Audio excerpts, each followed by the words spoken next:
Hi, today is 21st June 2026.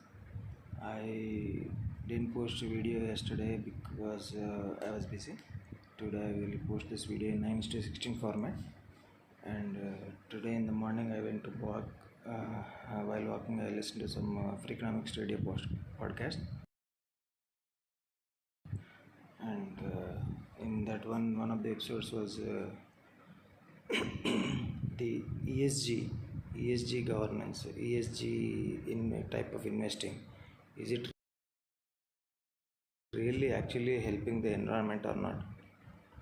The research says that because the ESG investors want to invest in the green companies mostly, they are potentially isolating and potentially uh, disincentivizing those brown firms that are also have the potential to reduce the pollution from their side, but because they want to keep this ESG tag and their investing strategy in the ESG format, they are actually not helping. They are actually making a problem for the environment by investing more in the green companies and less in the potentially less in the brown firms that are called that are more polluting than the green firms.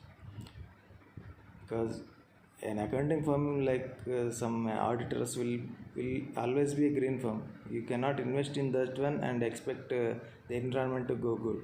You have to invest in the brown firms so that their carbon footprint and their carbon emissions may become less by advancing their engineering solutions. If you invest only in green firms, it will not because they are already green, they cannot go more green. That's why that you have to invest in brown firms and try to reduce the carbon emissions of the brown firms that have the potential to reduce this. Another episode I listened to was are we using psychological terms in wrongly? In that episode, they have said some terms we are using in the wrong context. Like if some job is having a steep learning curve, that means it is easy to learn actually. But what we think is, if it is hard to learn, we say that it has steep learning curve. Because you have learned more, that means the job is actually easy, so you have learned fast. But we use in the reverse way. Normally people use in the reverse way. That is another episode that I have listened to. And another episode that I listened to is like, should the public transport be made free for everyone so that the income inequality that happens because of it can be reduced?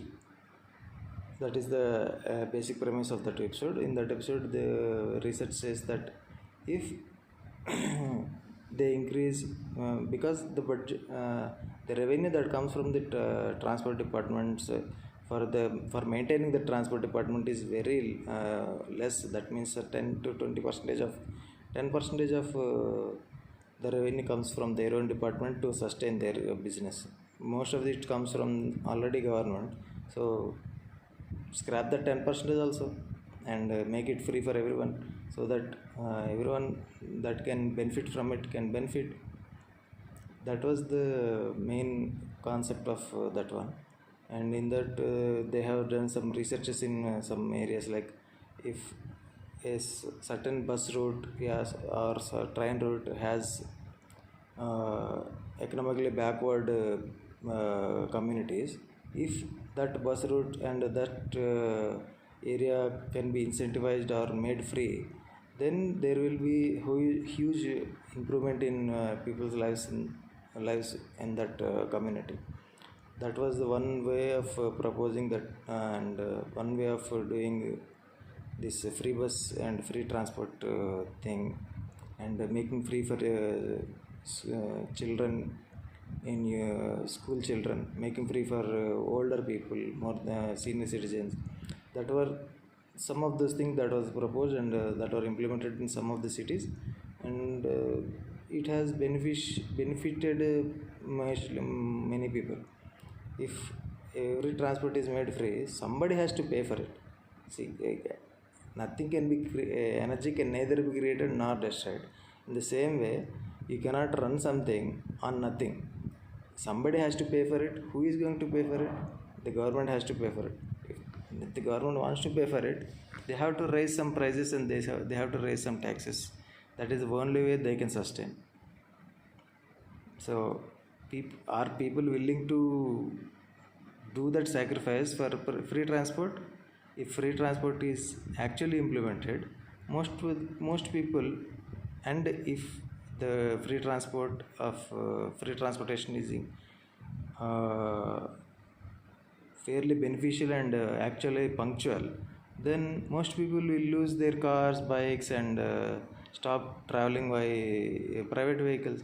So that is the only thing that has to happen.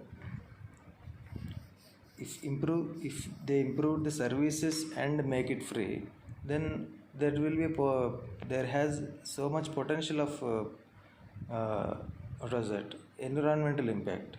See, if 10 persons are riding in separate cars, it is more wastage of space, more wastage of people's time due to traffic. If all those 10 persons went by bus, it will be more beneficial. That was the basic premise of that video, of that episode. Another episode of I listened to is yesterday, that what's the basic premise of that episode is: two parent households are better for children than single parent households. That was one episode I have listened to. It's mostly it's based on, like, in one book that other wrote, and she researched, and because if there are family system, the children can rise in a better environment, and better opportunities will be there for them, that so that they have better life afterwards. If it is already a single parent, then it will be very difficult for the children to have that stability of home and the stability of the mental health. It will also affect the mental health. Single parent household are not better than two parent households. That was the basic premise. They have done researches on other countries, and US, they compared to with the US. It mostly happens due to single parent households. That was the basic premise of that episode. Today I worked for 8,500 steps, and in the evening I have to go to duty. So that's it.